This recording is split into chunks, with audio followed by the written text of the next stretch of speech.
धीरेन्द्र कृष्ण शास्त्री बाबा बागेश्वर की पदयात्रा हुई। उस पदयात्रा में उन्होंने हिंदुत्व की एकता और हिंदू राष्ट्र की बात कही है। मुझे बहुत खुशी है कि बुंदेलखंड से ही ऐसी विभूतियाँ निकलती हैं जो कुछ कीर्तिमान बनाती हैं, जैसे कैंसर हॉस्पिटल की उनकी निर्माण की आस्था। दूसरा, एक सहज और सरल भाव से बहुत छोटी उम्र में उठा हुआ एक बालक आज लाखों की भीड़ को इकट्ठा करने की सामर्थ्य रखता है और वो एकात्मता की बात करता है और साधु के वेश में है और साधु भी है। तो एक बहुत बड़ी बात है जो बाबा बागेश्वर ने उठाई है। उनने कहा है हिंदू समाज की एकता हो और साथ में कहा है भारत हिंदू राष्ट्र हो।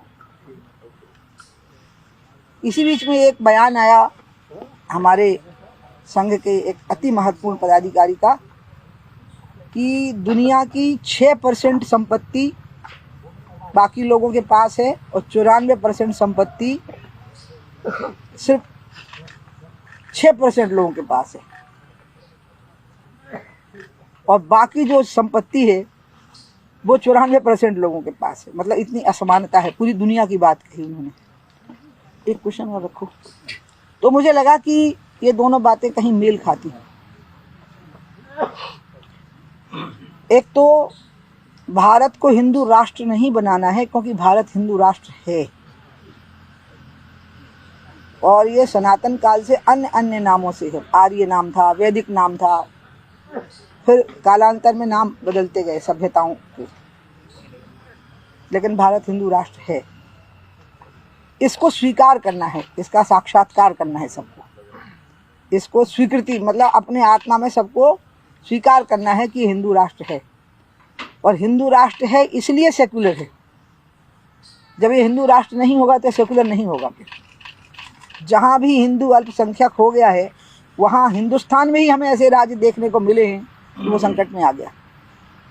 इसका मतलब कि इसका हिंदू होना ही, इस देश का हिंदू राष्ट्र होना ही इसका सेकुलर होने की गारंटी है, सेकुलर बने रहने की। सेकुलर इस सेंस में कि सर्वधर्म संभाव, क्योंकि हिंदुओं की प्रकृति है कि एक देव, एक पंथ, एक पूजा विधि और एक इष्ट से नहीं जुड़ना। ये पहले से रही है। जब इस्लाम नहीं था तब भी, जब बौद्ध और जैन धर्म नहीं था तब भी, जब ईसाई धर्म नहीं था तब भी, स्वयं हिंदुओं में करोड़ों देवी देवताओं को पूजने की प्रकृति रही है, स्वभाव रहा है। तो इसलिए विविधता में एकता देखना ये हिंदू की प्रकृति है, और विविधता में एकता देखने के कारण ही भारत हिंदू राष्ट्र होते हुए भी सर्वधर्म संभाव को मानता रहा, सेकुलरिज्म को मानता रहा। लेकिन हाँ, विविधता में एकता देखना ये बात बहुत महत्वपूर्ण है उनके लिए जो दूसरे लोग यहाँ रह रहे हैं, ईसाई और मुस्लिम, जो अभी 2-2.5 हज़ार साल के बीच में जो पूजा विधियाँ पनपी हैं, उन लोगों को ये आदत डालनी पड़ेगी कि भारत का सोच ऐसा है कि वो विविधता में एकता दिखता है। और जब वो ऐसा सोच बना लेंगे तो वो भी हिंदू राष्ट्र का ही अंग है, क्योंकि हिंदू राष्ट्र की यही प्रकृति है, यही हिंदू की प्रकृति है कि विविधता में एकता है। तो जो विविधता में एकता मान के यहाँ रहेगा वो किसी भी धर्म को मान रहा होगा, किसी भी ग्रंथ को पढ़ रहा होगा, वो भावनात्मक रूप से आध्यात्मिक भाव से एक हो जाएगा। और वो इसलिए मैंने आपको कहा ना कि जो हमारे माननीय सरसंघ चालक का भी कहना है, डॉक्टर हेडगेवार जी ने भी कहा था कि भारत हिंदू राष्ट्र है, इसको हिंदू राष्ट्र घोषित नहीं करना।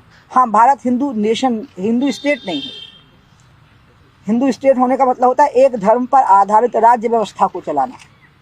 वो भारत नहीं है और ना वो भारत कभी होगा, क्योंकि हम सर्वधर्म संभाव को मान करके चले। दूसरी बात जो आज सर्वत्र चर्चा का विषय है कि हिंदुओं में एकता हो, वो जाति पाति से ऊपर उठी। ये बहुत महत्वपूर्ण विषय है कि हिंदुओं की संख्या इतनी बड़ी होते हुए भी वो दीनहीन स्थिति में क्यों रहे। उन्हें अयोध्या, मथुरा, काशी के लिए अदालत की शरण लेनी पड़ी या आंदोलन क्यों करने पड़े। अपने ही देश में बहुसंख्यक होते हुए भी अपने धर्म स्थानों के प्रति बलिदान क्यों देने पड़े। इसका कारण है जातियों में विभाजन। जातियों में जो विभाजन है उसको एक करने का रास्ता क्या है? मुझे लगता है कि धर्म कभी भी जातीय एकता का आधार नहीं बनता। आप अगर हम उदाहरण देखें अभी का, पाकिस्तान और बांग्लादेश अलग हो गए जबकि दोनों एक ही धर्म को मानते थे। बांग्लादेशी भी इस्लाम को मानते हैं और पाकिस्तान के लोग भी इस्लाम को मानते हैं, तो अलग क्यों हो गए? कनाडा भी अंग्रेज़ी बोलता है, अमेरिका भी अंग्रेज़ी बोलता है, फिर अलग क्यों हो गए? इसका मतलब एकता का आधार कुछ और होता है। एकता का आधार होता है आर्थिक समानता। जो आरक्षण है उसका मूल भी यही है कि आर्थिक समानता रहेगी तो समाज के मन से शासक का भाव उनके मन से निकलेगा जो अधिक धनी हैं, और शोषित होने का भाव उनके मन से निकलेगा जो अर्थाभाव से पीड़ित हैं। इसलिए हिंदू समाज में एकता लाने के लिए ज़रूरी है कि रोटी की समानता हो। और रोटी का मतलब है 3 चीज़ें: सत्ता, शासन और प्रशासन। रोटी का मतलब खाली रोटी नहीं है, क्योंकि अब भूखमरी से मृत्यु नहीं हो रही, लेकिन फिर भी भीषण अंतर है प्राइवेट अस्पताल में और सरकारी अस्पताल में, प्राइवेट स्कूल में और सरकारी स्कूल में। कुत्ते हवाई जहाज़ में गए हैं कोरोना काल में, और लोग पैदल चले हैं लाखों लोग। ये इसी देश ने इसको देखा है। इसलिए रोटी और बेटी में आप किसी की बेटी को किसी के यहाँ ज़बरदस्ती नहीं ब्याह सकते, लेकिन अगर कोई बेटी तय करती है या कोई बेटा तय करता है या दोनों तय करते हैं कि हमें विवाह करना है, तो वो किसी भी जाति के हों, उनके प्रति उदारता दिखानी होगी समाज को। तो ऑनर किलिंग जैसी बात नहीं होगी, तो सामाजिक बहिष्कार जैसी बात नहीं होगी। किसी भी जाति की बहू होगी उसको प्रेम से स्वागत करना होगा, और किसी भी जाति का दामाद होगा उसका प्रेम से स्वागत करना होगा। तो बेटी में एकता का आधार तो बनेगी उदारता समाज की। समाज को उदार भाव रखना पड़ेगा। और रोटी में सत्ता, शासन और प्रशासन में बराबर की भागीदारी है कि नहीं, इसको सुनिश्चित करना पड़ेगा। खाली हो गए बराबर, आओ गले लग जाओ, इससे कुछ नहीं होने वाला। फिर पाकिस्तान और बांग्लादेश एक ही रहे होते जबकि एक ही धर्म था, फिर कनाडा और अमेरिका एक ही रहे होते जबकि एक ही भाषा बोल रहे थे, लेकिन आर्थिक असमानता आ गई थी बहुत बड़ी, शोषण बहुत बढ़ गया था आर्थिक आधारों पे। तो मुझे लगता है कि अब ये मामला आगे बढ़े, और आगे इस पर बढ़े कि सत्ता, शासन और प्रशासन में सभी की बराबर की भागीदारी हो जाए। सबको लगे कि हमारा स्थान है, खाली दिखाने के लिए नहीं है, सच में हमारा स्थान है और हम उसी जगह पर बैठे हुए हैं जहाँ पर कि बाकी के लोग बैठे हुए हैं। और जो बात मैंने कही है कि विवाह के मामले में बेटी का मामला अलग है, इसमें तो अगर किसी ने तय किया कि हम दूसरी जाति में विवाह कर रहे हैं, बेटा बेटी दोनों ने, तो उदारता उनके प्रति बरतनी होगी, उनका सम्मान करना होगा। उसमें संकीर्णता, ऑनर किलिंग, बहिष्कार, मिलेंगे नहीं, निकाल दिया, मरने के बाद ही आना, ये सब बंद करना पड़ेगा। लेकिन हाँ, अरेंज नहीं हो सकता इसमें, क्योंकि बहुत जल्दी बेड़ियाँ कटती नहीं। लेकिन अगर कोई बेड़ी काट के प्रेम की धारा में बह के समाज का सम्मान करते हुए विवाह में बंधन में बंधना चाहता है, तो उसका सम्मान रखना होगा, आदर करना होगा।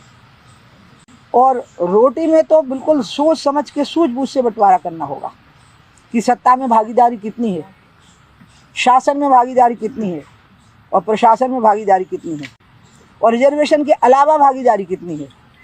क्योंकि रिजर्वेशन तो एक मजबूरी है, रिजर्वेशन की मांग भी मजबूरी में उठी है, और रिजर्वेशन एक संवैधानिक बाध्यता है, क्योंकि संविधान में दर्ज है कि इतना रिजर्वेशन देना पड़ेगा। अगर वो नहीं होता तो शायद वो मिलता ही नहीं। इसलिए अब पूरे हिंदुस्तान में एक हिलोर उठनी चाहिए। अगर हमें समाज में एकात्मता चाहिए, और हमें खास करके जातियों में विभाजित हिंदू समाज में एकात्मता चाहिए, तो सत्ता में, शासन में, प्रशासन में बराबर की भागीदारी सुनिश्चित करनी होगी। और वो पदों के आधार पर नहीं होगी, वो पदों के वजन के आधार पर होगी कि पदों का वजन क्या है, उनमें ताकत कितनी है उन पदों में।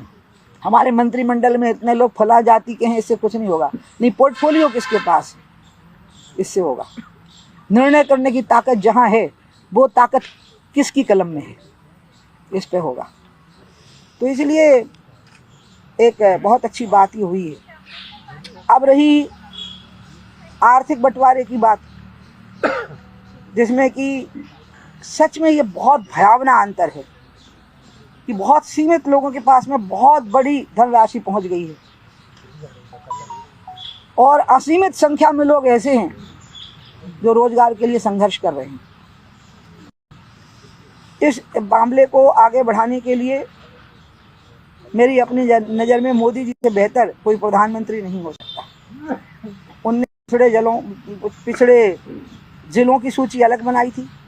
उस पिछड़े जिलों में आर्थिक रूप से पिछड़े लोगों की सूची अलग बनाई थी।